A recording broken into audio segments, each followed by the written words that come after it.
Zebstrika is the fourth boss of the 2025 Lunar New Year event in PokeMMO. Pretty easy one, pretty straightforward. Locations of the raid dens are on screen. Pause if you need them. I was in Johto, so I just went to Route 44. Pretty straightforward. I think that most of these are easy, bar Fuego Ironworks. And Unova's Route 2 does need cut. For its mechanics, I'm going to start adding speed, even though it's not really a mechanic, but I think it'll be helpful to people. Its ability is one of Motor Drive, Lightning Rod, or Sap Sipper. Don't quite know, just don't hit it with electric or grass type attacks. Held item White Herb. The fight begins with a substitute that brings it down to 75% HP, which then procs charge. It gives it +1 special defense and boosts its next electric attack. There's Magnet Rise at 50%, which you will want to play around either by having ways to do alternate damage or bringing gravity yourself.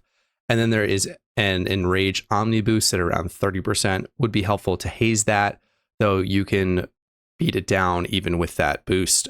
My solo queue experience was pretty straightforward. We took care of it pretty easily without a haze at the end. Its moves are Overheat, Wild Charge, Low Kick, and Discharge.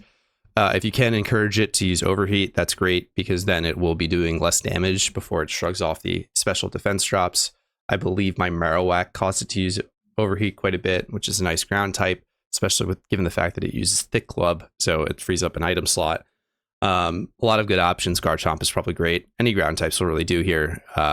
Not all that difficult of a fight. And getting into the battle itself, I did solo queue this, a bit of a standoff at the beginning with our Murkrows. Finally got sorted when someone else clicked Tailwind. I clicked Nightshade to do a bit of damage. It's a nice ability to have on your Murkrow if you run into a situation like this, or if your Murkrow lives. Nightshade, a fixed damage ability, does a decent bit of damage. I'm not sure how much it did here, probably around 3%. Just a nice button to click if that happens.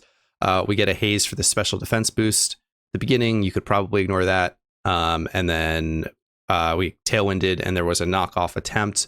Valiant effort by our friend Provokesir, but the substitute blocked the White Herb getting knocked. You don't really need to knock it, so I wouldn't really worry about that. We have a couple Marowaks, Flygon, Crocodile, all great choices. Marowak has the option to use Bone Ring, single target, given that if there's an add up, so you don't get that multi-target debuff of using Earthquake. If there's a second target, that'll be 25% reduced damage, so it'll do 75% total of the damage it would normally do. That's why Earthquake is a bit worse sometimes, but if you run into situations where you're taking care of the adds, it'll do full damage. Only one will take that penalty. We get a Reflect here. Would have been nice if this Sableye had gravity. It's not the end of the world. I believe they set up gravity anyway.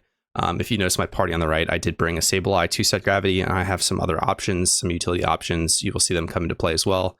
Don't be like me and forget to put Earthquake on your Garchomp for the second time. I don't know if I mentioned or if you caught it in the first video.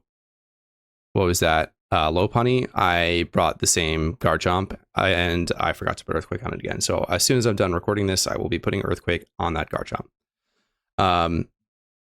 We get a Toxic from the Sableye, a nice button to click if there's nothing else to damage-wise for it. And otherwise, we're just spamming Earthquake. My Garchomp lives for quite a while here with Paralysis, which is a bit frustrating. Excadrill also a very nice pick.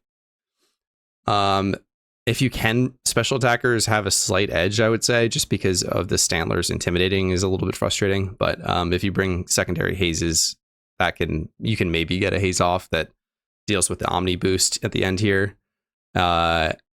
Otherwise, it's really not that big of a deal. It's a very easy fight. You could probably ignore almost every single mechanic and do it somewhat easily. Very end here, I bring my Sableye in. It's got +1 speed and it's fast, and we lost Tailwind, so I use Quash to make sure that our side goes first, takes care of it. Nice little button to click on Sableye if you need a little bit of speed control, given that it does no Tailwind. So that's it. That's Zebstrika, and good luck. Have fun.